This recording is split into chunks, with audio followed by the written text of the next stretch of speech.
கர்த்தருக்கு பிரியமானவர்களே, கர்த்தர் இன்றைக்கு உங்களோட பேசவிருக்கும் வார்த்தையை கேட்கலாமா? நியாயாதிபதிகள் 13ஆம் அதிகாரம் 23ஆம் வசனம்.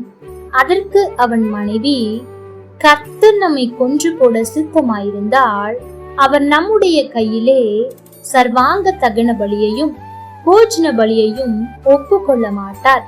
இவைகளை எல்லாம் நமக்கு காண்பிக்கவும் மாட்டார், இவைகளை நமக்கு அறிவிக்கவும் மாட்டார் என்றார். எனக்கு பிரியமான தேவ பிள்ளைகளே, பெயர் குறிப்பிடப்படாத இந்த ஸ்திரீ செய்த காரியம் மிகவும் பெரியது. இவள் யார் என்றால் மனோவாவின் மனைவி. ஆனால் மனோவாவின் இடத்தில் காணப்படாத அநேக குண அதிசயங்கள் இவளிடத்தில் இருக்கிறது. அதிலும் இன்றைக்கும் ஒரு மிக முக்கியமான குணத்தை நாம் பார்க்க போகிறோம். ஆண்டவர் சிம்சோன் பிறப்பான், அவன் பிறந்தது முதல் தேவனுக்கென்று நஸ்ரேயனாய் இருப்பான் என்றும் அவனை எப்படியாய் வளர்க்க வேண்டும் என்று சில காரியங்களை இந்த மனோவாவினிடத்திலும் அவனுடைய மனைவியினிடத்திலும் சொல்லுகிறார். அதற்கு பின்பு அந்த மனோவா, நான் போய் ஒரு வெள்ளாட்டுக்குட்டியை கொண்டு வருகிறேன், அதை ஏற்றுக்கொள்ளும் என்று சொல்லுகிறார். அப்படியாய் அவன் கொண்டு வருகிறான். அவன் பார்த்து கொண்டிருக்கையில் அங்கே அதிசயம் விளங்கினது.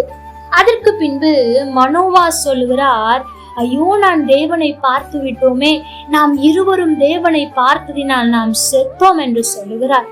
அப்பொழுது அவன் மனைவி சொல்லுகிற வார்த்தை தான் இது. என்ன பேசுகிறீர்? ஒருவேளை ஆண்டவர் நம்மை கொன்று போட சித்தமாயிருந்தால் ஏன் ஆண்டவர் நமக்கு இப்படி ஒரு குமாரனை கொடுப்பேன் என்றும் அவனை இப்படியாய் வளர்க்க வேண்டும் என்றும் சொல்லி இருக்கிறார். அது மாத்திரமா, அதிசயம் விளங்கினதே, நாம் கண்டோமே, இது உமக்கு நினைவில்லையா என்பதை தெளிவுபடுத்துகிற மனைவியாயிருக்கிறார். எனக்கு பிரியமான தேவ பிள்ளைகளே, நியாயப்படி என்னை பொறுத்தவரை பார்த்தால் மனோவாவின் பெயரை விட மனோவாவின் மனைவியின் பெயர் குறிப்பிடுவதற்கு தான் இங்கே அநேக தகுதிகள் இருக்கிறது. ஆனால் அவள் பெயர் குறிப்பிடப்படவில்லை. ஆனால் அவள் செய்த காரியம் பெரியது. மனோவாவுக்கு இல்லாத விசுவாசம், தேவனை கண்டவுடன் நான் செத்தேன் என்று மனோவாவிற்கு வந்த பயம் அந்த ஸ்திரீக்கு வரவில்லை. ஏனென்றால் அவள் அறிந்திருந்தாள், ஆண்டவர் எங்களை குறித்து ஒரு பெரிய தரிசனத்தை கொடுத்திருக்கிறார். என்னோடு முடிந்து போவதல்ல இந்த தரிசனம், எனக்கு பின் என் மூலமாய் பிறக்க போகிற என் மகன் இந்த பெலிஸ்தரின் கைக்கு இஸ்ரவேலை ரட்சிக்க போகிறான். அவர் கொடுத்த தரிசனம் பெரியது, நான் பார்த்த அதிசயம் பெரியது. ஆகவே நான் மாட்டேன் என்று அவளுக்குள்ளாயிருந்த விசுவாசத்தை பாருங்கள். அவள் அதை தன் கணவனுக்கும் சொல்லுகிறார். எனக்கு பிரியமான தெய்வ பிள்ளைகளே, இப்படிப்பட்ட மனைவிகளாய் இருக்க வேண்டும் என்று தான் ஆண்டவர் விரும்புகிறார். உங்களுடைய கணவனே அநேக எதிர்மறையான வார்த்தைகளை பேசலாம், உங்களுடைய விசுவாசத்தை குலைக்கும்படியாய். ஆண்டவர் உங்களுக்கு கொடுத்த தரிசனம் ஒன்றுமில்லை, அவ்வளவுதான், இனி நடக்காது என்று சொல்லும்படியாய் எழும்பலாம். ஆனாலும் சோர்ந்து போகாதிருங்கள். அங்கே மனோவா அப்படித்தான் அவன் மனைவியினிடத்தில் சொல்லுகிறார். ஆண்டவர் தரிசனம் கொடுத்திருக்கிறார், உண்மைத்தான், அதை மறந்து விட்டான். சற்று நேரத்திற்கு முன்பு தான் ஆண்டவர் தெளிவாய் பேசுகிறார், இப்படி ஒரு குமாரன் பிறப்பான், அவனை இப்படியெல்லாம் வளர்க்க வேண்டும் என்று அவ்வளவு தெளிவாய் அழகாய் கற்றுக் கொடுக்கிறார்.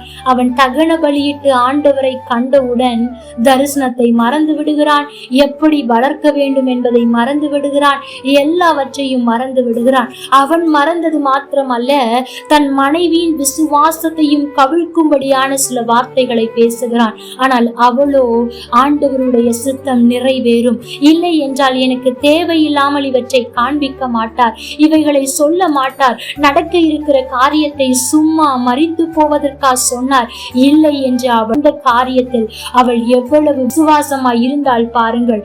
ஆகவேதான் அவள் தைரியமாய் பேசுகிறார். எனக்கு பிரியமான தேவ பிள்ளைகளே, உங்களுடைய விசுவாசத்தை அசைக்க உங்கள் கூட இருப்பவர்கள் எழும்பலாம், உங்களை சுற்றி உள்ளவர்கள் எழும்பலாம், உங்களுடைய குடும்பத்தினரை எழும்பலாம். சோர்ந்து போகாதிருங்கள்.